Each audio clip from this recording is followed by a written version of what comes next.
All right. All right. Good afternoon, my people. Manchester United is set to obviously come and obviously take on a side called West Ham in a game that is really very hard to predict. But I tell you what, I've never felt a United win like today. It's like I'm just feeling it. I don't know why I'm really so much confident about this aside of Manchester, but I believe having gone ahead, obviously go to London and only won against one team that goes by the names of Fulham, you know, in the previous seasons that Erik Ten Hag has been here, I think this time round, Erik Ten Hag is really going to be getting his first win in London when he's not playing Fulham, because we haven't gone ahead to win West Ham in London. We haven't gone ahead to win Arsenal. Haven't gone ahead to win against Crystal Palace. We haven't gone ahead to win against Spurs. Brentford, have we? I don't think so, because they beat us. So it's only one side in London that we've gone ahead to obviously find ourselves really collecting some good points, all maximum points each and every time we've gone ahead to face them. So today is the day, and Manchester United comes into this game of football with 11 points. And if at all we win, I tell you, we are going to be growing to 14 points, and that is really going to be one of the most important things that we need to obviously come up and obviously analyze. Welcome to this channel. Smash like button, comment and share. If at all you're watching us for the very first time, endeavor to subscribe to this channel so as not to miss out on stories that we do upload in here on a daily. Rokan David is my name, and hope you guys are really having fun. It's a Sunday, and hope you guys are really doing great wherever you are. Let's go to the confirmed starting 11 for the club of Manchester United.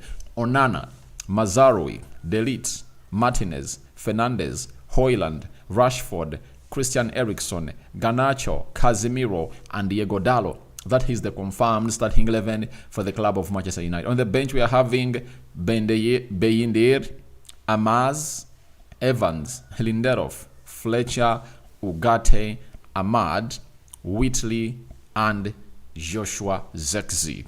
That is it. And that is the bench for the club of Manchester United that the manager Erik Ten Hag has gone in for to obviously face it off with the side of West Ham. So, as we face off West Ham have also gone ahead to obviously get a boost of Alvarez obviously coming in through into that game. And you look at their starting goalkeeper is Fabianski, Aaron Wan-Bissaka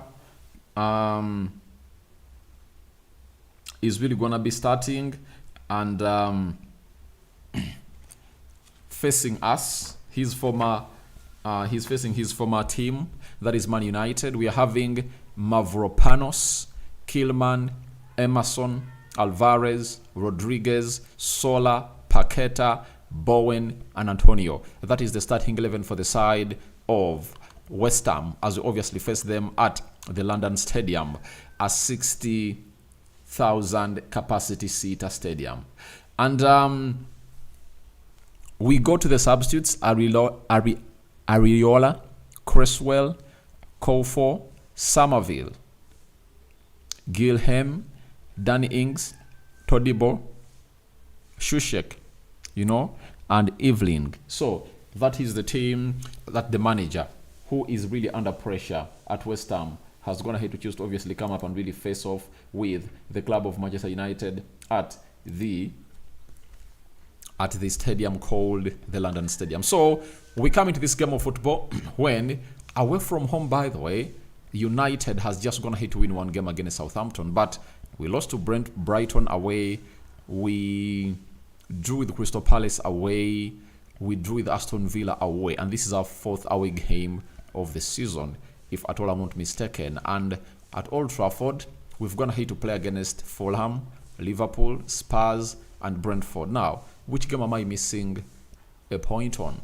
Away, we've played Brighton, Aston Villa. We've played Aston Villa, Brighton, Aston Villa, Brighton, Southampton, and which other game have we played away from home? Crystal Palace. So those are the 4 games we played away from home, and this is our 5th away game from home. And Erik Ten Hag really has to win this game of football. If at all he feels like we should really be getting in lots of things. Bruno Fernandes returning into his number 10 position. And I know fans of United were really agitated when they saw Erik Ten Hag really doing a very stupid pick for a player called... Bruno Fernandes into the number 10 position. Mazraoui into the number 10 position. I was like, what the fuck is this that is being done by the manager? But all in all, we anticipate the best of this team to obviously come up and obviously get revealed into this team. Now, Erik Ten Hag has gone in for his system of 4-2-3-1, and they're having Andre Onana in goal. He's one of those goalkeepers that is really elite, and I think if it wasn't the elite being taken off the field of play when Man United was playing against Brentford, he would have gone ahead to obviously keep a clean sheet. And this season in the Premier League, he kept a clean sheet against Fulham. He kept a clean sheet against Aston Villa, Crystal Palace, and Southampton. So he has 4 clean sheets onto his name, and I think he's one of the most clean-sheeted goalkeeper in the league, and that puts him into a very, very good situation in there as a player for the club of Manchester United. And he's really performing ahead of the odds, all against all odds of people that really came up and told him, no, he's not good, he should leave, would have gone ahead obviously stay with David De Gea. And this is where I really feel bad when people are really judging a player in his first season. Never do that, mates. Never do that. Just get the player, get up and running. Right back, it's Dalot, and this is where Erik Ten Hag is going to get it right. And I saw it very well in the game of Aston Villa. You get Dalot was played into his position as a right back, and even when Mazraoui came on, Dalot was left into his right back position. Even in the game of Fenerbahce, you saw to it that Dalot stayed playing as a right back, even when Lisandro Martinez dropped into the central defense to partner with Matthias de Ligt. So Mazraoui has been played as a left back. I think this is one of the things that have been really backholding our attack. And you note it that Dalot is really very creative. He averages close to 5 crosses in a game. And you saw to it that when you're playing against a side called Fenerbahce, I think around the 60th minute, he went ahead to obviously go into the 18 yards box area and put in a cutback, but Marcus Rashford went ahead, obviously missed that ball, and we failed to score. But he shows you that he really has those runs that he makes, especially that are really being released by the man himself, known as Andre Onana. And I just can't wait to see more of that. Those runs, deep runs, sometimes it's called the third man run that he makes to obviously see to it that everything is really great for him. Central defense, Lisandro Martinez and Matthias de Ligt.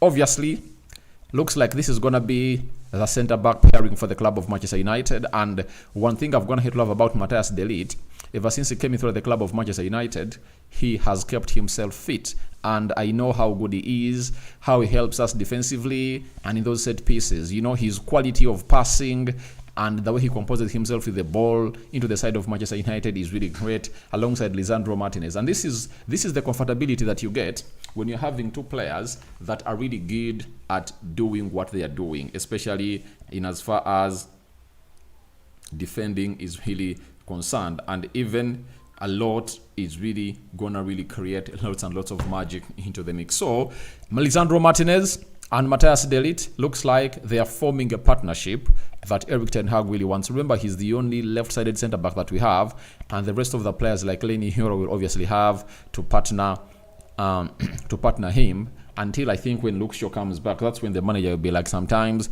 Lisandro Martinez will be benched, and then we'll have to see to it that all goes well. So that is the back 5 for the club of Manchester United, and I think I only got one player wrong, that he is Evans. If at all you watched the match preview, and Evans is on the bench. Then in the double pivot, it's Casemiro and Eriksen. He's maintaining the team that really played in the Brentford win at Old Trafford. And obviously, you anticipate that Eriksen is really the most informed player, right?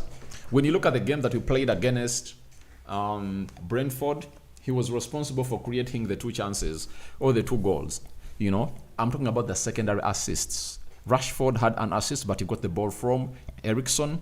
Then Bruno had an assist, but he got the ball from a player called Eriksson. It shows you how good he is. And even in the midweek, you know what he did for the club of Manchester United. He came up and obviously went ahead, put in a shot after Joshua Zirkzee went ahead to set him that ball at the edge of the 18 yards box area. So that is the double pivot for the club of Manchester United. I know it's really gonna be tried a lot because Edson Alvarez is really one of the midfielders that Man United were looking at to bring in through, but he really got an injury and is just going to hit to return, and the manager is going to put him into his team of West Ham. Now, Garnacho, Rashford, I don't know who is really going to be played as a right forward or left forward, but all I know, the interchange might play in very well, and Rashford this time around might be played as a left attacking midfielder and Garnacho right attacking midfielder. I really want to see Garnacho and Rashford being flexible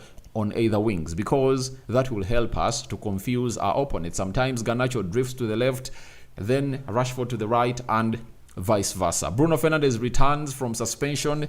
He was one of those players that missed out our trip to Fenerbahce, and he's back. And I think him resting for a week is really something positive for him to obviously reflect on what hasn't gone ahead to be going on well in his game as a player. But all in all, I believe Bruno Fernandes is really going to be one of those players that is really going to be putting in a very huge shift altogether today. And if he can really give us the composure that he gave us when you're playing against Brentford, I think we will really win this game of football. And players like Rasmus Hojlund, who is leading the line, will obviously get in chances and obviously score as many goals as possible. So that is the confirmed starting 11. This message goes to everyone who says that Erik ten Hag doesn't have a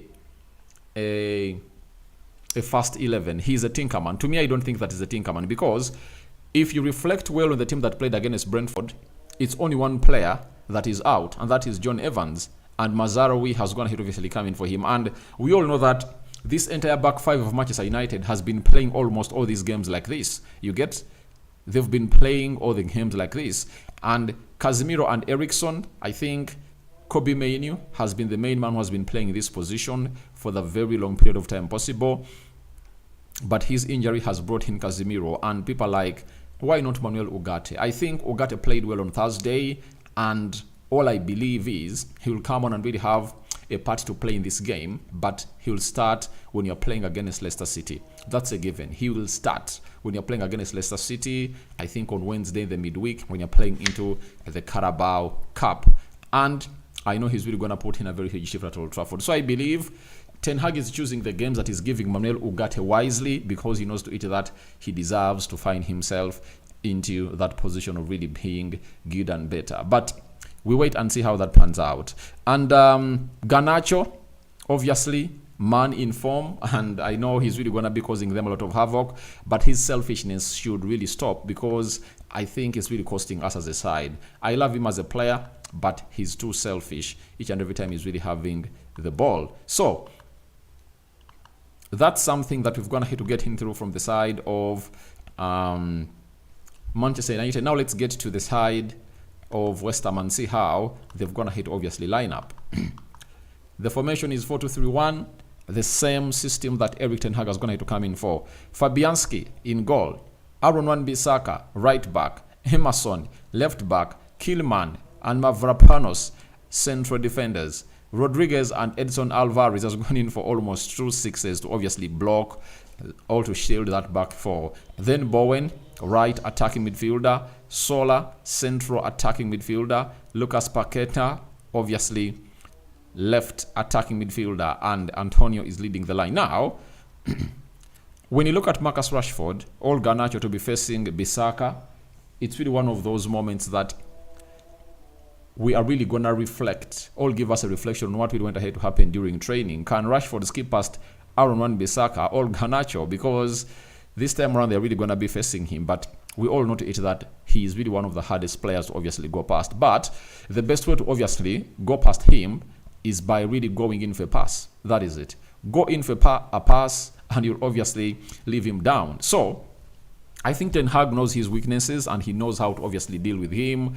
And we might even kill the side where he is and put overloads onto the Emerson side and see to it that we can really go ahead and cook Emerson to really create a lot of moments. Then Mavropanos and Kilman are really going to be facing Hojlund. It's really one of those battles that I'm really going to be waiting to see, because I don't think that any of these two matches the pace of Rasmus Hojlund. And Hojlund is in fine form, and he scored his first Premier League goal, that is last weekend.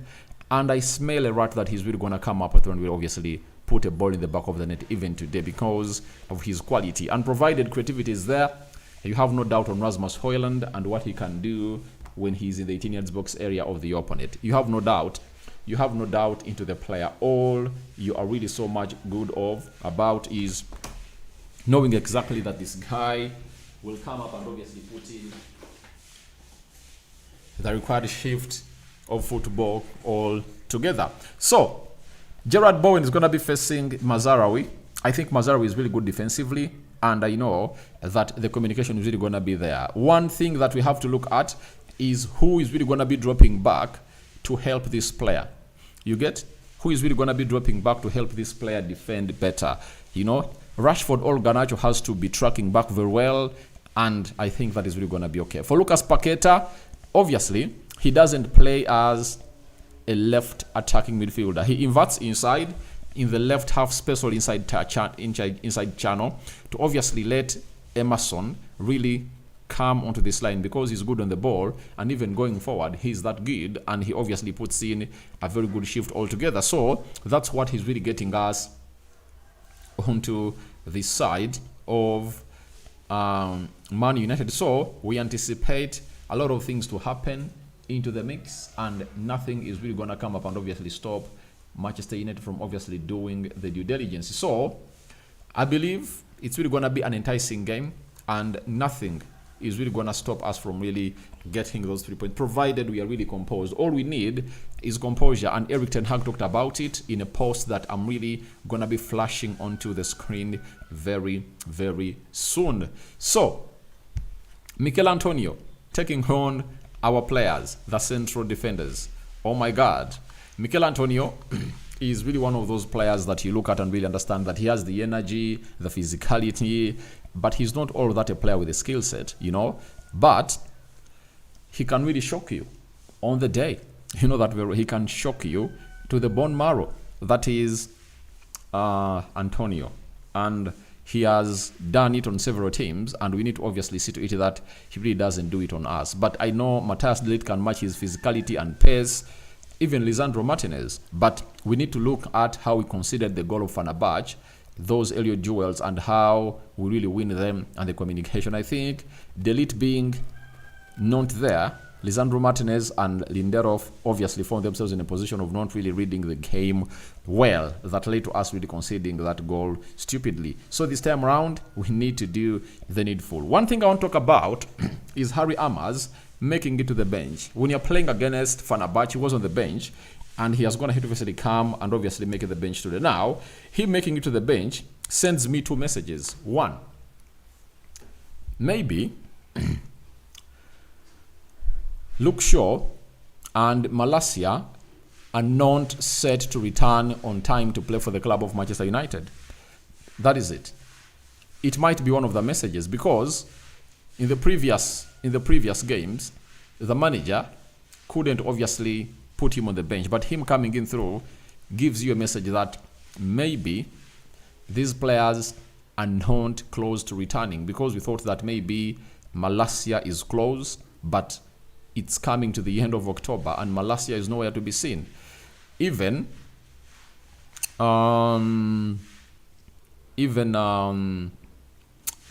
what's the name of the guy? Even Luke Shaw, who is doing individual training, we don't know when he's really going to be ready to obviously come in through and feature for the club of Manchester United. So that is the first point. The second point is, with Muhammad Kudus out, maybe the manager is like, this boy can come in through and obviously face Gerard Bowen when you're really going into the dying minutes of the game, because we might really get an injury and maybe he can come on. But we're really having two defenders. I think Lindelof and we're having Lindelof and we're having Lindelof and John Evans onto the bench that can come off and obviously cover up in any of those positions that the manager will be like needing an experienced player onto the pitch. So, all in all, I would like to let you know that things are really moving on well for the club of Manchester United, and we just want to see how we are really going to be doing. But the bench is really good. I know the likes of Ugarte are really ready, having gone to play 90 minutes against Fenerbahce, and the manager is like, I'm really going to be getting you on. Now, let's go into your comment section.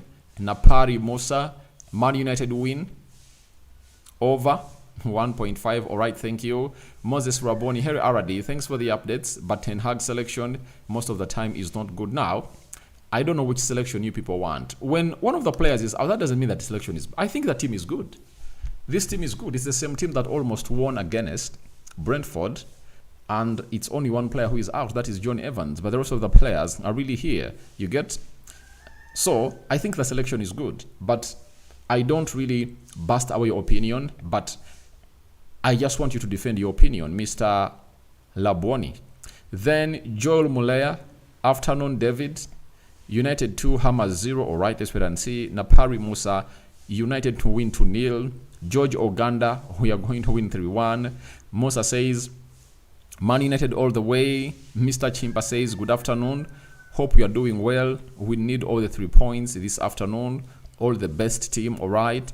Napari Musa, when will Lenny Yoro be back? Lenny Yoro is going to be back before we even go back to the international break, meaning that next week, all towards the 10th of November, all towards the start of November, that's when Lenny Yoro is really going to be back playing for the club of Manchester United. Kakuru Robert, United 2, West Ham 1, all right. Then in Apari Musa, Garnacho, please, we need the 3 points. Please, Garnacho just needs obviously improve his end product. He gets into good spaces, you know, and good areas of the pitch, but his decision is still really lacking, you know.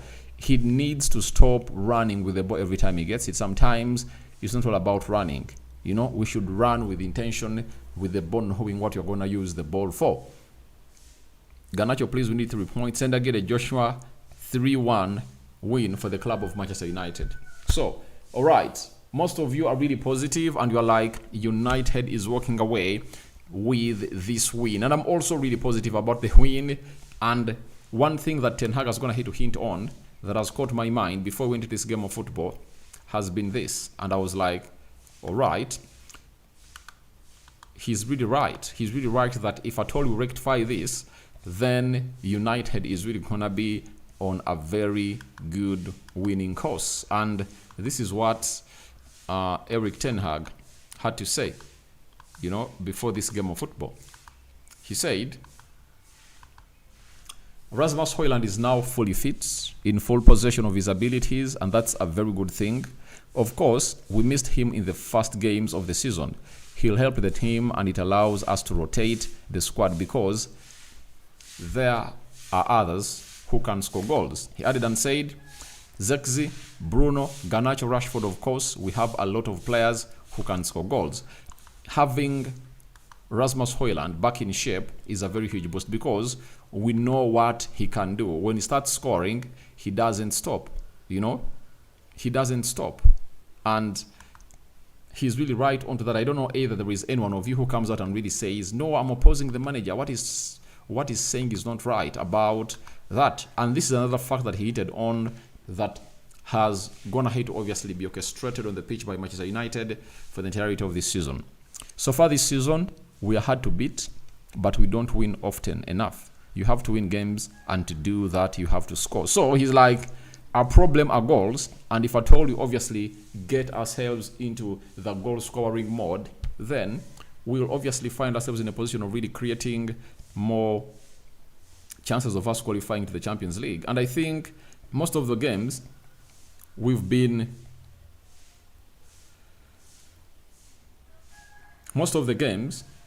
just a goal away from really winning them. When you look at the game of Aston Villa, the game of Crystal Palace, You know, the game of which other game? You know, we're just a goal away from winning those games. So I believe that Manchester United just needs to up its game when it comes obviously to scoring goals. And the moment we start scoring goals, you get, and creating those chances vividly, I tell you, we are really gonna be one of those sides that is really unstoppable. That is it. I tell you, we are gonna be that side that is really unstoppable, and people will be like, we wanted Ten Hag out, but he has gone ahead obviously turn around this, but it won't be a turnaround, but it will be a reality check that United has always gone ahead obviously struggle scoring. But last season it's the opposite. Last season we are scoring goals, but we found ourselves in a position of not really winning games. That was really a very huge problem for the club of Manchester United. But this time we've gone ahead to improve on our defense, and that is courtesy of the players that we've gone ahead to bring in through, that even when our club is really lacking a player, we don't really mourn a lot that those players are really out. So I think Ineos has gone ahead to do their good job, and there is no doubt about what they've gone ahead obviously help and put out onto the field of play for the club of Manchester United. I'm having Sendagide says 3-1 and Bashir says 2-1 win for the club of Manchester United. So guys, for me, I'm going in for a 2-1 win for the club of Manchester United at the London Stadium, and I just can't wait. So the voters have voted like this. 82% have called in for a Manchester United win, 11% have called in for a West Ham win, and 5% have gone ahead to call in for a draw for the club of,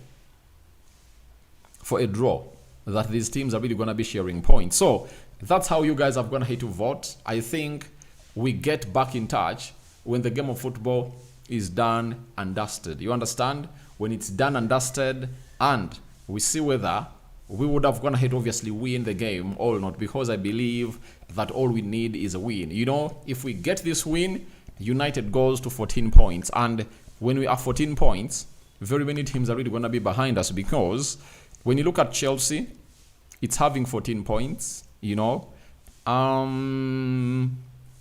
Tottenham Hotspur is having 13, Brentford is having 13, they played yesterday, Fulham is having 12, and if you win, we obviously go ahead, you know.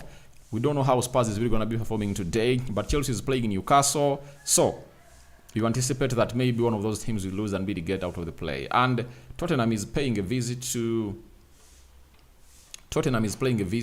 Crystal Palace, a side that has never been any easy. I tell you, it has never been any easy for any visitor. So guys, in the next 11 minutes, allow me let you go enjoy the game of football. Then after, you people will return here and see what we have to talk about this beautiful fixture. And also, I'm out. Bye-bye, and thank you for obviously watching in through. Returning when the game of football